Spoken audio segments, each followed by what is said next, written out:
Winston Churchill famously said of Russia, "It is a riddle, wrapped in a mystery, inside an enigma." Prime Minister Churchill, meet Vladimir Putin. He is really very much of a leader. He's been a leader far more than our president has been a leader. He was a KGB agent. By definition, he doesn't have a soul. Vladimir Putin is a thug and a murderer and a killer. He's the richest man in the world. Hundreds of billions of dollars of wealth. What does he want from Donald Trump?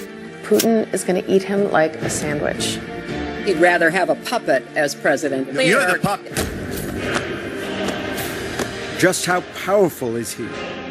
Putin has an untrammeled authority. Hoorah!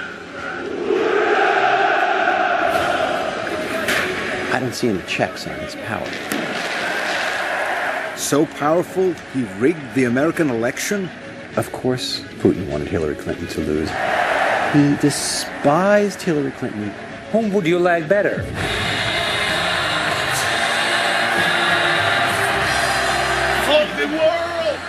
While Russia celebrates, Americans ask, what does he want? And is he really the most powerful man in the world? December 5th, 1989. It was a cold night in Dresden, East Germany.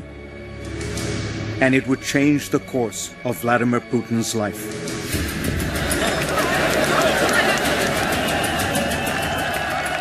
The Berlin Wall had just fallen.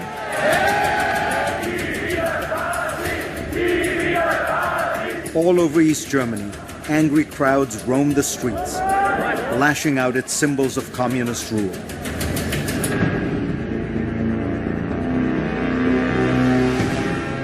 That night in Dresden, they found a target. The local KGB headquarters. A mob surrounded the building. As the hour grew later, the crowd grew larger. Inside, peering through the curtains, was a young KGB lieutenant colonel named Vladimir Putin. He was terrified that they were going to storm the building. Putin was a junior officer, but the boss was away. He was in charge. The Berlin Wall had come down. Police weren't going to help. And he called for instructions. Desperate for help, Putin dialed KGB headquarters in Moscow, over and over again. Finally, one official told him simply, Moscow is silent.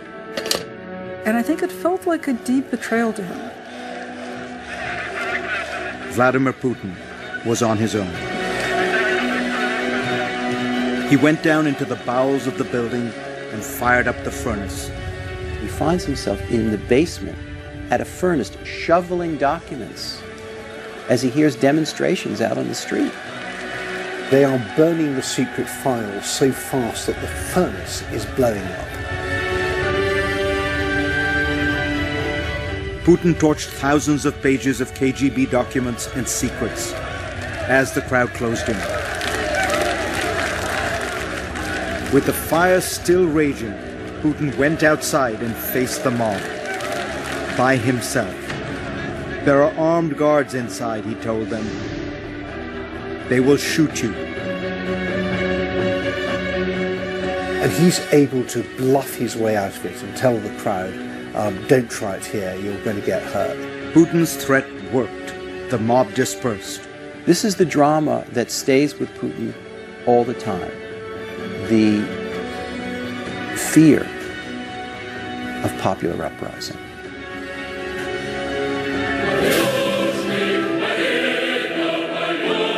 Vladimir Putin quells that fear with absolute control. This is what control looks like.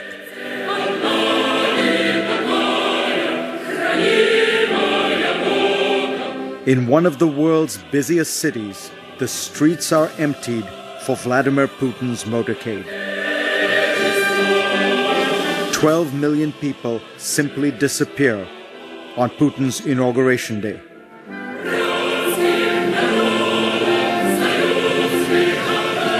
Vladimir Vladimirovich Putin.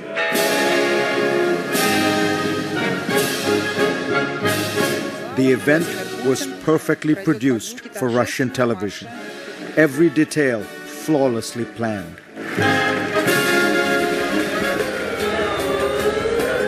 Almost every detail. A few Russians did not follow the script. Literally a block away from his inauguration was a cafe called Jean-Jacques, where the opposition liked to gather and drink wine and drink coffee.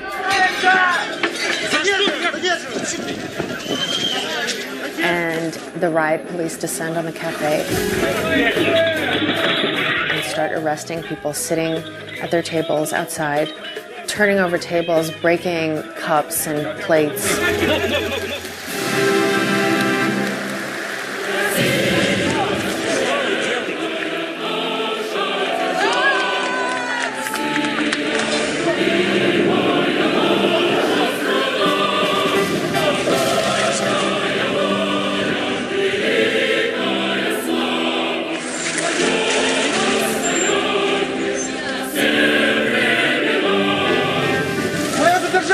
The crackdown was not shown on Russian television. For 94% of Russians, their main source of news is television. If it didn't happen on television, it didn't happen. Putin controls television. There is absolutely no critical words about Vladimir Putin on the Russian airwaves. None, not one word. Putin controls everything in Russia. Putin has an untrammeled authority. I don't see any checks on his power. Минуту молчания. He is able to make singular, rapid decisions. The absolutism there is unlike anything I've seen in Russia. All that power is propped up by an astonishing approval rating, over 80%. And that's according to American pollsters.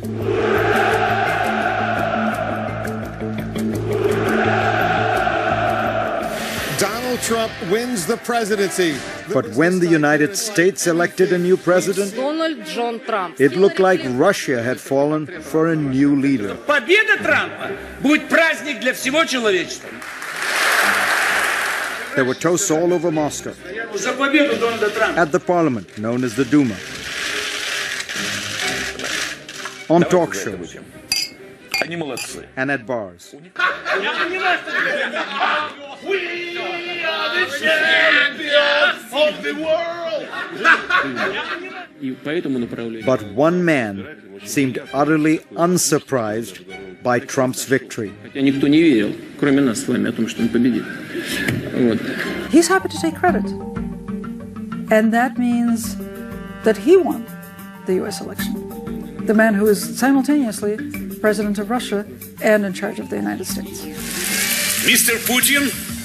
Trump impersonators are everywhere in Russia.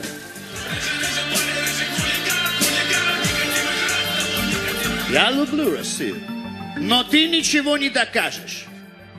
You're fired, you're fired, you're fired. But it could be an American TV program that best describes the Putin-Trump relationship. I think Putin views Trump as an apprentice. At the heart of all this are some deadly serious questions. Does Vladimir Putin have some kind of hold over Donald Trump? Did he tamper with the American elections? I tried to ask him. Mr. Putin did not agree to answer my questions, but his closest aide, Dmitry Peskov, did.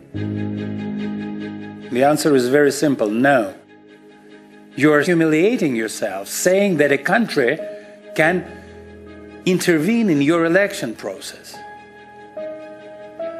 America, a huge country, the most powerful country in the world, this is simply impossible. We will get at the truth of all this, but to do that, we need to go back to the final days of the country Vladimir Putin loved. I think that down deep in Putin, there is this sense of extraordinary humiliation over the collapse of the Soviet Union. Because it wasn't just the Soviet Union, it was the Russian Empire. Putin returned home from his KGB posting in 1990 to a country he did not recognize.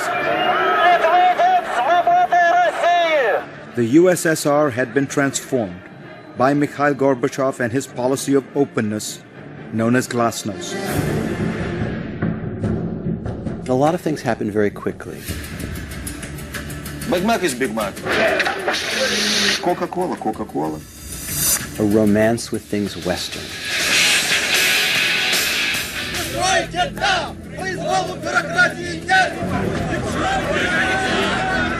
Freedom came fast, and it exposed the rot at the heart of Soviet communism.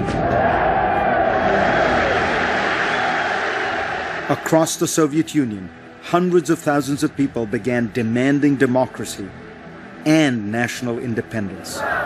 It was once again what Putin feared most. The people rising up. And finally, the people won. Tonight in Moscow at the Kremlin, the red flag of the failed Soviet Union at last came down, and the flag of Russia rose. 300 years of history erased. Soviet institutions like the KGB simply ceased to exist. Vladimir Putin views the breakup of the Soviet Union, as he said himself, to be the greatest geopolitical tragedy of the 20th century. It was a traumatic time, and it sparked a profound change in Vladimir Putin. He became a politician, deputy mayor in his hometown of St. Petersburg. It was not a big job, but Putin clearly had big dreams.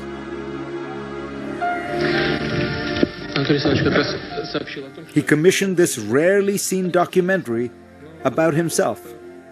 Presenting Vladimir Putin, the credits read, "In Power." Weirdly, the soundtrack is from the Broadway show Cats. The ambitious Putin may already have been looking toward Moscow because the Russian people were desperate for strong leadership. Under President Boris Yeltsin, the new democracy was a mess. The entire Soviet system, it just collapsed. The oligarchs, the men who profited on the spoils of communism, became fantastically rich. Mercedes-Benz is selling more of its top-line cars in Russia than in all the rest of Europe. But ordinary Russians were sinking into desperate poverty.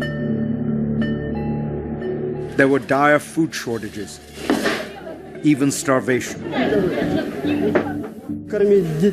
I don't know how to feed my kids without milk. I just don't know what we're going to do. President Boris Yeltsin was in charge, but he seemed increasingly unstable.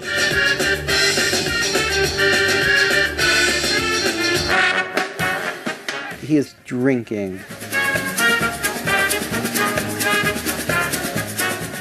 He's barely being propped up. Russians began calling for a new leader. They were tired of the embarrassments of Yeltsin. Waiting in the wings was Vladimir Putin. He had taken a job in Moscow in the Kremlin hierarchy, and he had risen through the ranks with lightning speed. From city bureaucrat to Kremlin superstar.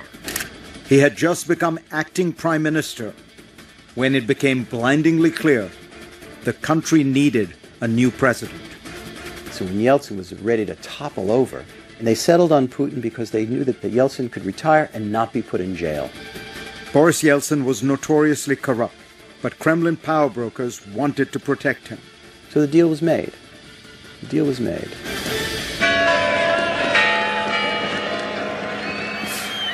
December 31st, 1999. The surprise announcement from Boris Yeltsin that he is resigning as president and turning over power to his prime minister, Vladimir Putin.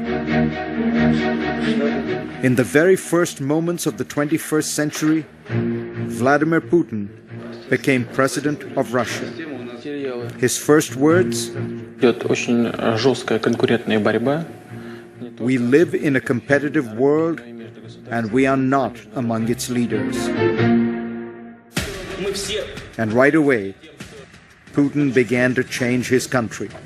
He joined soldiers on the front lines of the war in Chechnya. He reassured Russians that better times were ahead. I think we'll get paid and we'll have work. The country quickly fell in love with Vladimir Putin. The #1 song in Russia was called "A Man Like Putin." He's just very, he's beautiful man, you see?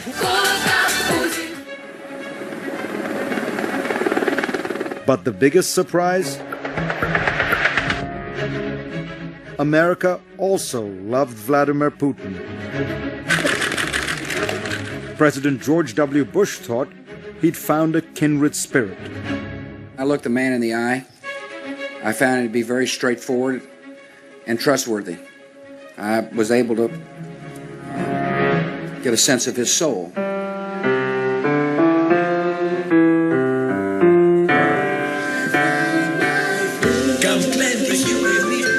Even Hollywood fell for the new Russian president. We'll see what we shall see. I'll bring my boat with me. He bonded with stars at a charity dinner.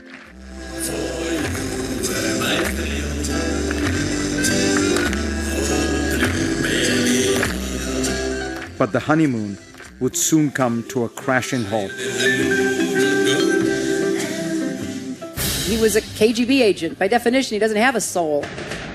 How are you? So glad to see you. Next, when Vladimir met Hillary. It's important to remember how much he despised Hillary Clinton.